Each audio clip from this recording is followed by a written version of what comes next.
Welcome back to Money and Mantras, where we talk about the thoughts, beliefs, energy, and habits that shape the life that we're living. Today, we're talking about something that has absolutely nothing to do with money, and yet, in many ways, it's more valuable than money ever could be. Relationships and true human connection.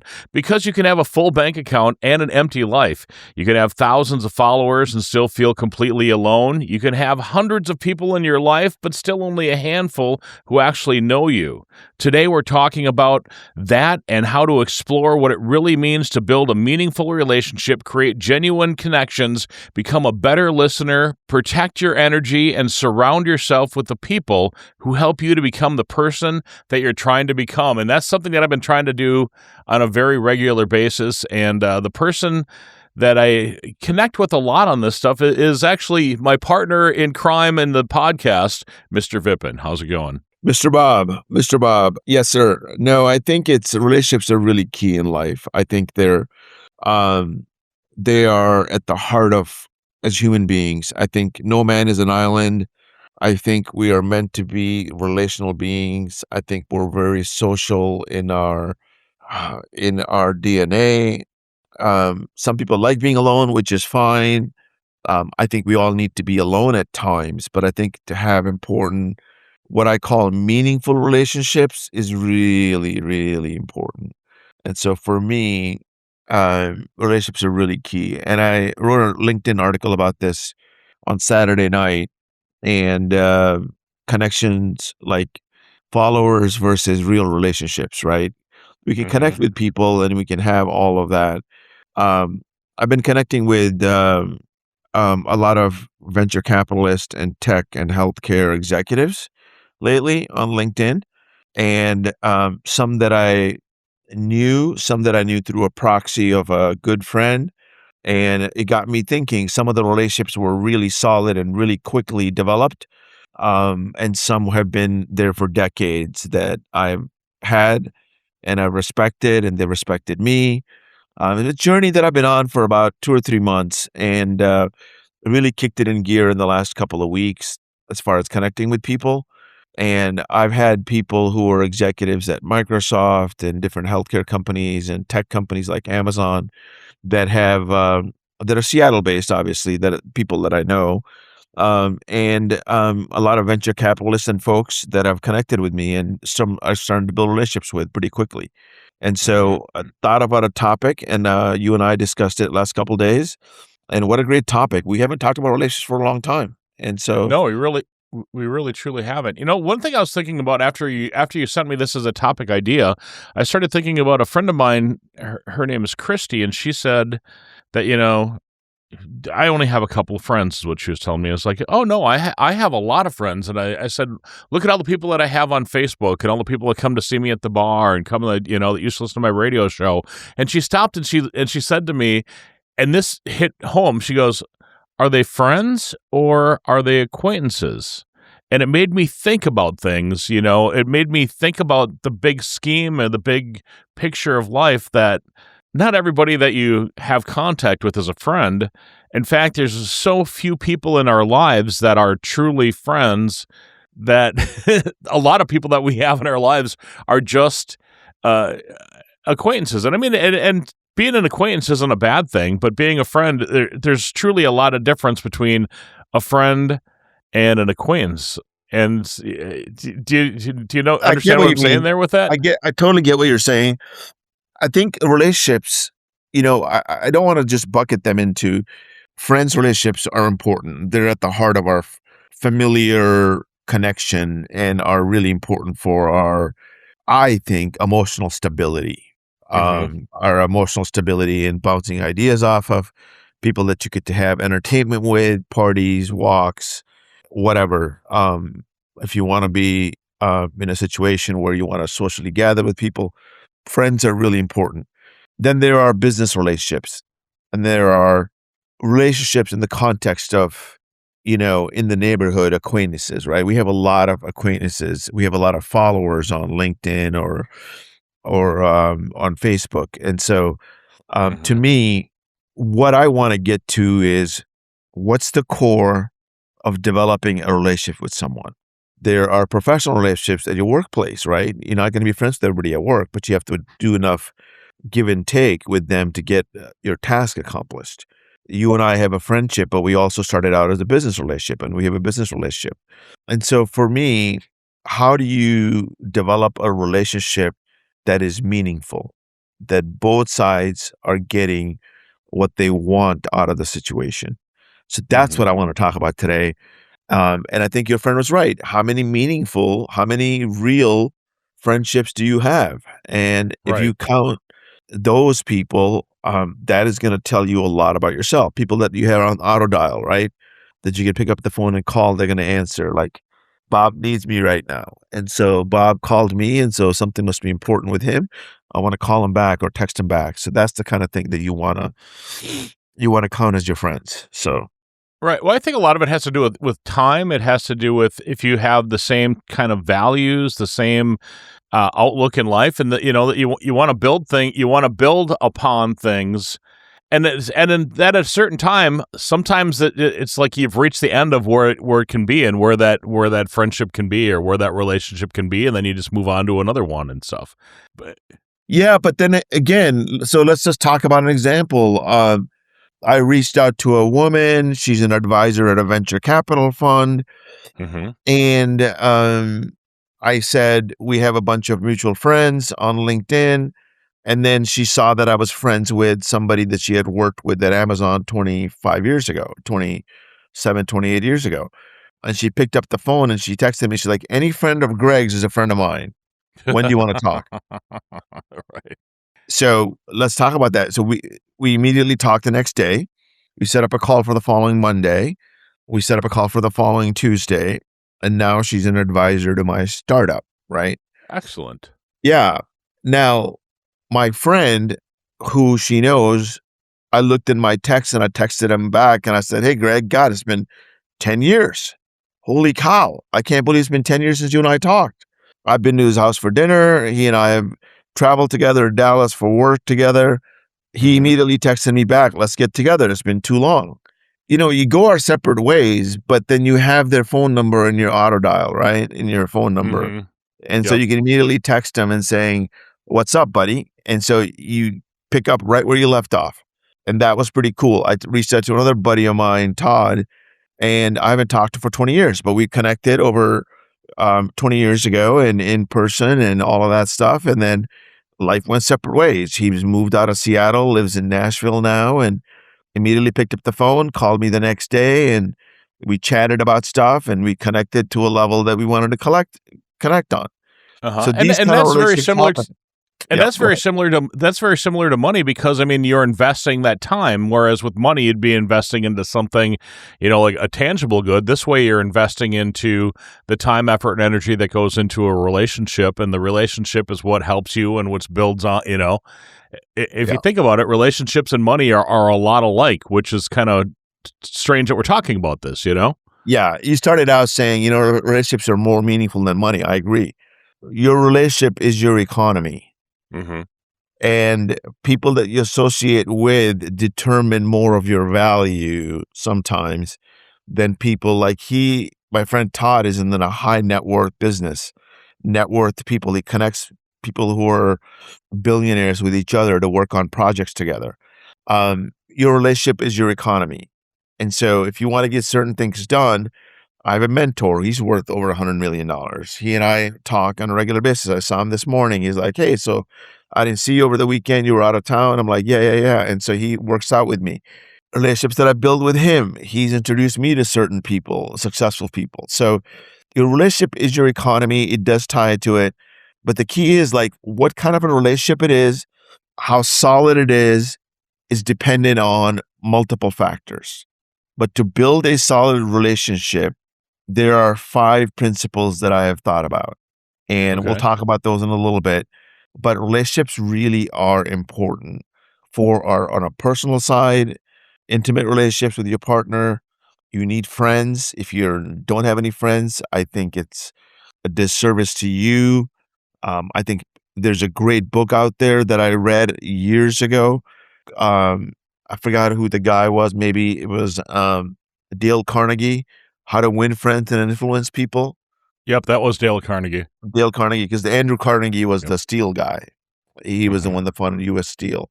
But Dale Carnegie had this book, and he basically talked about how to develop relationships with people, how to truly. So I was lucky enough to have that built into it, into my DNA to build relationships. And I've learned over time, and I've failed at times, and more and more, I am now more interested in relationships with people, connecting with them at a deeper level, being curious about who they are, and learning and wanting to be at a deeper level individuals than just pushing them my product or my service.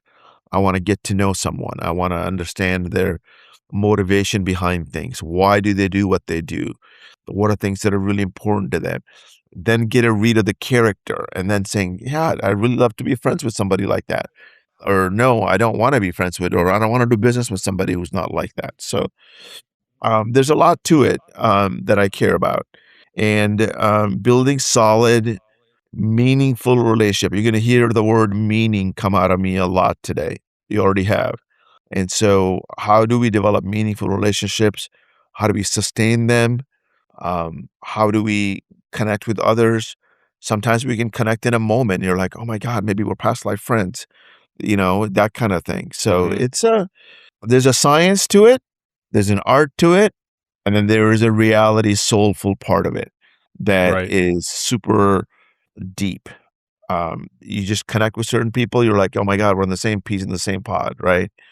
We came out of the same pod, so we know each other really well intimately. Yeah, so what kind of questions do you got for me today, Bob? Well, I'm curious. You said that we'll talk about the 5 keys to relationships in a minute. I'm kinda curious to know what those 5 things are. Okay, let's get started. So number 1, be curious. Be curious about the other person. Ask them questions. Don't spend the whole entire conversation explaining how impressive you are. Ask about the other person and listen. Ask more follow-up questions. Mhm. Why? Why do you feel that way? Why do you think that way? How do you do this part? What do you do about that? Be curious. Don't just ask a question and immediately respond back with your own intellect or thing that you want. Just saying, hey, tell me more about that. So being curious is really important. Get to know people. Ask them. And ask open-ended questions. Don't ask yes and no questions. Ask the open-ended questions because that allows people to share their thoughts more than yes, no, yeah, you Exactly, know? exactly. And one of the important questions I ask people is, "What's your favorite book and Hmm. why?" And then sometimes I'll ask, "What's your favorite movie? Why? What had an impact on it? What kind of music do you like? Why do you like that kind of music?" And they'll tell you a whole lot about themselves just by those 3 questions. My favorite go-to question is life going the way you thought it would? Yeah, it's And very our age-specific question, right? yeah, You can ask that to maybe that's it. That's it. You can ask a very age-specific question to a 50 mid-55-year-old, 57-year-old, but you're Yeah. not gonna ask them in their 30s that or 40s that, or you don't wanna know about whatever level they're at, but I think an age-specific question, that's a great question. But if you're talking to somebody in their 40s, they got their whole life ahead of them, have the half of their life ahead of them, and so you wanna Mhm. ask them, "Hey, what are you passionate about?" I ask people that quite a bit. "What are you passionate about right now?" I don't ask people what they do. I said, "What are you passionate about? What do you care about?" Mhm. And listening. That's a big one too, making sure that you're listening to what the answers are, then following up with a follow-up question. At least that's what I did all the years that I did radio. You ask the question, open-ended question, listen, then ask a follow-up question based on what they had said. As long as you're listening and paying attention to what what they were actually Exactly. saying, you know? And the other part of it is, it's not a one-sided street. You're allowed to say, "My favorite book is Man's Search for Meaning, and here's why I like it." Mhm. It's really about people going through a really hard time and finding meaning in what they do, and when they fall based on external circumstances, maybe there was internal wrong that they did, so a big mistake that they did, they ended up in prison or they ended up in some scenario. What do they learn from it? What do they get out of it? What are they doing about it today? Tell them about yourself. This is what I like, and this is great. We have this in common. Um, things that you don't want to talk about are things like religion and politics, things that divide people, things that are polarizing. Maybe down the road when you really want to get to know them, when you build the relationship or the connection, maybe you are curious about their political beliefs, but you'll probably figure it out what their beliefs are based on the conversations and the choice of words that they say or choice of um, thoughts that they have based on what they're communicating, nonverbals, verbals, way they dress, the way they dress is different now than it used to be 20 years ago or 30 years ago. Mhm. It depends on where you live as well. People in Europe tend to dress a lot more. People on the East Coast dress up a lot more. And so it's hard to tell with that. But asking people questions, they'll tell you what their political, oh, the economy is going to a tanker because of blah, blah, blah. Or social stuff is people are lazy. They need to get a better job. And, it's Get just, off my okay. lawn, Vipin. Get off my lawn. We're starting to sound like old people here. Exactly, exactly, exactly. So the people will tell you the truth, but don't be afraid to share about yourself. To get people to open up, you don't want them to just open up themselves. You got to tell a little bit about yourself as well. And that's really Mhm. important, I think. That's true. All right, that's number 1. What's What's number number 2? 2? Respect people's time. Ask permission. It's just a good time to talk. If there's something that's going on that we should talk at a different time. Don't assume you're entitled to someone's attention, especially if you're building a relationship piece, right? You send them a message. It's just a good time to talk. When would be a good time to talk? They say a month from now. I talked to a guy yesterday in person at the picnic, and we exchanged phone numbers. He came over, and I said, I'd love to have phone numbers with you, Kelly. And Kelly came over, and Kelly said, um, he gave me the number, and then I texted him back, and he said, I'd love to talk to you this week. He's like, I'm really busy for the next month. Call me in mid-September. I'm like, okay, respecting your time. Kelly's very busy. So he knows I don't want anything from him. He knows that I don't need anything from him, but he's a pretty cool guy and I'll respect his opinion. I'm not going to bother him for the next month. So it's that kind of a thing, right? And so respecting people's time. Number 3, give before you ask. Look for ways to help. Oh, Introduce, okay. encourage, share something valuable without immediately expecting something in return. The more you give, the more you get back. And we've talked about this many times. I think that you brought up something really good there. There's don't expect anything or don't expect to get something out of, the first meeting or the second meeting because if you're expecting something, then chances are you're not going to get it. But if you go in there, blind with, hey, I'm here to offer up myself and to help a little bit, and then get something in return, then that's great. But if you go in there expecting to get something, then sometimes you're not going to get what you're looking for. So I'm going to turn that a little bit to a different direction. All right, perfect. So, for example, I want something. I want investments in this tech startup. Hmm. So I am expecting to have investments. So the thing that I go in with, I tell them, here's me. I would like to introduce you to this situation. I'd like to introduce you to this opportunity. Here's where we're at. I'd love to connect with you and thank you for your time. If they respond back with a connection, they're somewhat interested. Sometimes they'll immediately say, yes, send me an email with the information. Here's an email. Sometimes they'll just not say anything.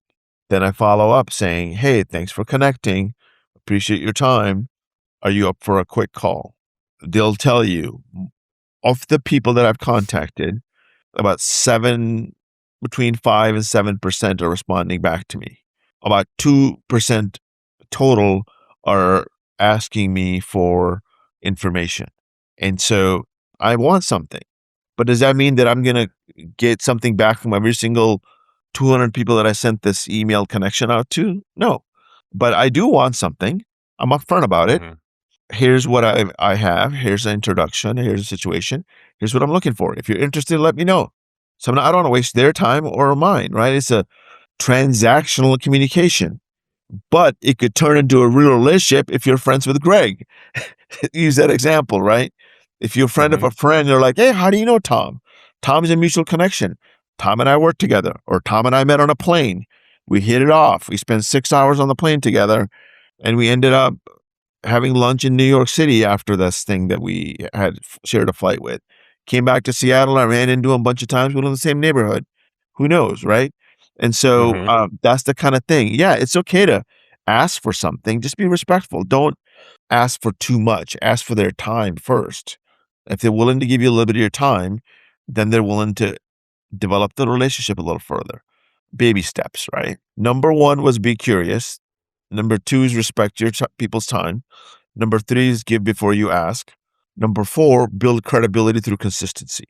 Okay. If you're talking about building a relationship, you've got to be consistent. If they text you and you text them a week later, that's a behavior. Next text another week later. But if people expect a text to be answered usually in the same day, Mhm. they don't need to be answered in the same 10 minutes, but usually a LinkedIn profile, 24 to 48 hours. Text message within the day. Email, maybe a week. All those things have a protocol. So be consistent in your behavior. If you want to develop a relationship, be responsive. So being consistent, showing them respect, building trust through consistency. And the fifth one is the most important one. Remember we had Ryan on our call? We talked about relationships with Ryan and the fifth chakra way back Mm. when. Ryan lives in Iowa. Yep. Yeah. And he jokes around that he used to be called Lion Ryan. And he ended up being one of the most honest people, one of the most trustworthy people. It was funny that I exchanged texts with him today. Just odd. I don't even know why or how, but we ended up exchanging texts today. When we talked about it, being honest means somebody has integrity, right? They do the right thing. Being authentic is how you show you're honest. People can smell dirty laundry a mile away. They can smell your BS pretty damn quickly as you know it. Because you think you're saying something, but your nonverbals are saying something else. Right. That's how people tell you're full of shit. Because your Right. nonverbals Yeah. are saying something else. Your stuff coming out of your mouth, they're like, this guy's not in congruence with himself. He's lying. His Uh-huh. eyes are waffling all over the place. He's blinking. His nonverbals are saying this, and his mouth is saying this. So That don't it's that whole fast talking used car salesman mentality. yeah, Well, yeah, go and then try to walk you around in a circle and yeah. yeah. People can smell BS a mile away, right? Dirty laundry. So be authentic. I used this phrase, was talking to some friends the other day, and I said, the number one vibrational level of a human being is authenticity. I heard this in a Mhm. TED talk that the more authentic you are, the highest level of frequency you're on. So being honest and being authentic is probably the number one way that you're going to connect people. If you're lying, you're going to connect with people who are going to lie if they trust you, if they build with you on it. Now, somebody might lie to you and be really good at lying, and you can trust them based on something that you want from them. I've been betrayed by people who've lied to me, and I've had people who cheated and all sorts of stuff in business and in other situations. But I usually try to look for the authenticity in authentic people.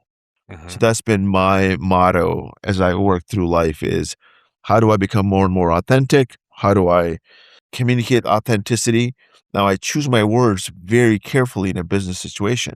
So I'm still being authentic, but I'm couching my words and I'm being very subtle about what I'm saying, not to hurt anybody's feelings and or saying things that are difficult. Sometimes I'll say, this is a difficult thing for me to say. This is not the kind of truth that you want to hear if you're an engineer and the code is breaking and turning into a lot of bugs. But the reality is the code is breaking and there are a lot of issues. We Mhm. must figure out a way to solve this issue. And so I find a way to do that by just saying, hey, it's difficult for me to say this. You may not like it. And here's how I feel about this thing. And the person may come back to you, let's show me some evidence. I haven't heard of this before. Great. I'll give you evidence. I'll give you not only hearsay, but I'll give you data. Then you go back and scrounge up the data and you give them 25 incidents that happened in the last year. Mhm. So you've got to be able to back up what you're going to say. So here's the big question then, Vipin. How does all of this tie back into money and mantras?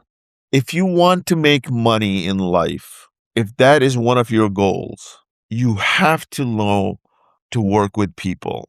And to work with people, you have to develop relationships. not just to have a bunch of followers. Even in the follower community, you need to be able to have trust and stability and all of that stuff, right? And consistency and honesty and all of that. Otherwise, you'll get canceled. People get canceled all the time. So the key is to earn the trust and to keep the trust. In business or in making money, you need other people. You need other people's talents to work with you, for you to work with them. You need to figure out a way to build relationships in an interview. You need to be able to follow all of these areas. Don't talk about yourself the whole time. Even in an interview, ask them questions, ask them clarifying questions. Tell them you're curious. Show them you're curious. Show them by giving them something like, I'll give you information here, but I'm looking for something in between back. Tell me more about what did you like hearing? What did you not like hearing? So an exchange of information really comes down to being open-minded, being respectful, just being a good person. That's really what I just gave you is 5 ways to be a good person. I agree. You did. And those 5 ways of being a good person will allow you to build relationships so you can go back to the piggy bank. Your relationship is your economy. The high value, high meaningful relationships you have, people will go to bat for you. People will go make connections for you. People will do certain things for you if you have relationships. That's absolutely correct. And people aren't going to remember the emails. They're not going to remember the texts. They're not going to remember those small things, but they're going to remember the way that you made them feel. So if you gave them the time, effort, and energy, they're going to, they're going to remember that more so than oh yeah, Vipin sent me an email. What did it say? I don't know what it said, but if it's like, yeah, Vipin sent me an email and it changed my day. He made me feel great that, people remember that. People remember those types of things. Yeah, totally agree. Yeah, so the way you make them feel is by being a good human. The way you become a good human is by being curious, respecting people's time, listening, being curious, respecting people, give before you ask, be consistent, and most importantly, be authentic. Any final thoughts? Yeah. If you were to sum up all of those things into one trait that allows you to build a relationship, it's to not be selfish. If you're selfish, you're not going to build a relationship. If you're giving, if you're caring, care with boundaries, give with boundaries, set your rules, but care and give. Don't just make it about me, me, me, me, me. That's been the biggest lesson for me. I got excited. I wanted something, so I told the world that I wanted this, and that. I haven't earned the right to tell anybody anything yet. I haven't earned the right to do anything for anybody yet. I want to ask them, hey, permission-wise, I would love to talk to you about this. I would love to connect, introduce you to something. Would you be open to it? If they are, then I can ask them the next question, that kind of thing. So that's really the key, is to just don't be an ass. Don't be selfish. That could sum up your whole life just right there. Don't be an ass. Don't be an ass. And how do you become an ass? You're selfish. It's that simple. Self-centered, selfish. That's it. Don't be an ass. Sums up our podcast for today. Thank you for joining Money and Mantras, where we teach you how to not to be an ass. And your dog agreed. I love it. And that wraps up this episode of Manifest 360. If today's conversation sparked something in you, don't just think about it, apply it. Alignment isn't a vibe, it's a practice. Belief, emotion, strategy, and action, all moving in the same direction, that's where momentum lives. Be sure to follow, share with someone building something meaningful, and join us next week as we continue helping you manifest wealth and purpose. Manifest 360 is a podcastforhire.com production.